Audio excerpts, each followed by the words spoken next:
World War III hasn't started yet, but I think the situation is incredibly volatile still. Just in the last couple of days, the headline story was an explosion or bombing of this hospital in Gaza.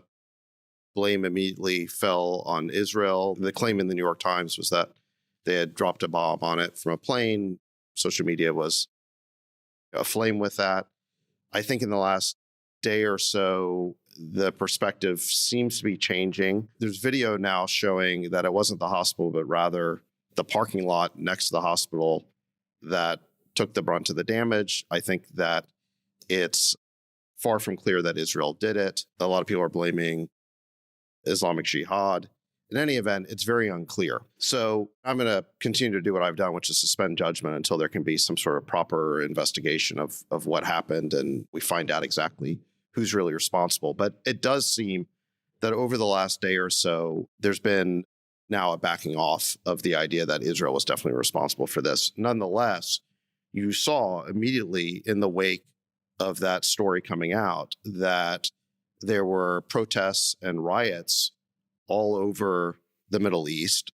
The Arab street was absolutely ignited.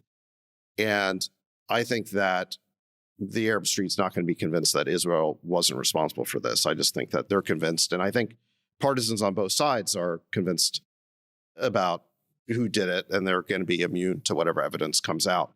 So I think that's kind of the situation we're at right now. I would consider the riots that we just saw in regards to the hospital and the eruption on social media to be a prelude or dress rehearsal of what we can expect to happen almost every day if Israel proceeds with the ground invasion of Gaza.